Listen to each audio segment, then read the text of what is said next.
ఇది ఎలా ఉంటుందంటే బాణం వేసినట్టు ఉంటుంది విల్లుతో. కాబట్టి మనం విల్లును బాణంతో వేయాలంటే ఫస్ట్ ఈ శరీరాన్ని కదలకుండా పెట్టుకోవాలి. కదలకుండా పట్టుకొని బాగా లాగాలి. ముక్కుతో గాలిని లాగలమంటే ఆ తాడుని వెనక్కి లాగడం. లక్ష్యాన్ని చూడమంటే గాయన పదాన్ని చూడడం. బాణం వేయడం అంటే అర్థము ఈ గాలి కుదరడం బయటకు. ఎలాగైతే ఒక రాముడు తన యొక్క బాణాన్ని స్తంభిస్తే ఎక్కడ ఆటంకాలు లేకుండా కేవలం లక్ష్యాన్ని ఛేదిస్తుందో, అదేవిధంగా మనం ఈ ప్రాక్టికల్ చేసినప్పుడు మీరు ఆనందాన్ని హోల్డ్ చేస్తే ఖచ్చితంగా మీ జీవితంలోకి ఆనందం వచ్చేది జరుగుతుంది. దీన్ని మీరు నమ్మద్దు, మీరు ప్రాక్టికల్గా చేసి చూడండి.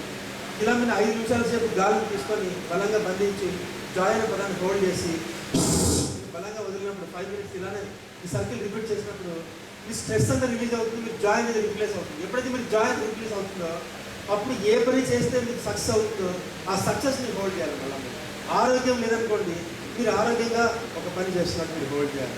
మీరు ఆర్థిక ఇబ్బందులతో సతమతం అవుతున్నట్లయితే మీరు ఆర్థికంగా ఎదిగిన తర్వాత మీరు ఎలా జీవిస్తారు ఆనందంగా, ఆ పిక్చర్ మీరు హోల్డ్ చేయాలి.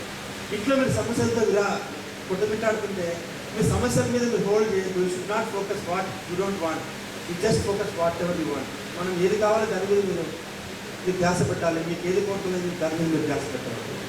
సపోజ్ ఈ బ్యాంక్లో మీరు సక్సెస్ కావాలనుకోండి, ఒక లక్ష్యం మీకు ఉంటుంది. ఆ లక్ష్యాన్ని అందుకున్న తర్వాత ఎలాగైతే మీరు సెలబ్రేట్ చేసుకుంటారు, ఇలా ఆ సెలబ్రేషన్ మీరు హోల్డ్ చేయండి. మీకు రావాల్సిన పక్కన ఆటోమేటిక్గా మీకు వస్తాయి. ఎందుకంటే సిగ్నల్స్ ఉన్నాయి ప్రతి ఒక్కరు. టెలిపతి ద్వారా మన ఇన్ఫర్మేషన్ వెళ్ళిపోతుంది. మీరైనా వెళ్తే మీకు అక్కడ మీకు వసూలు అవుతాయి, లేదంటే వాళ్ళైనా వచ్చి తెచ్చి మీకు పెట్టేస్తారు. ఇలా ప్రతి ఒక్కరు ప్రతి చోట మీరు సక్సెస్ని ఎంజాయ్ చేయొచ్చు. మీకు ఇలా 2 స్టెప్పులు మనం చేస్తాం.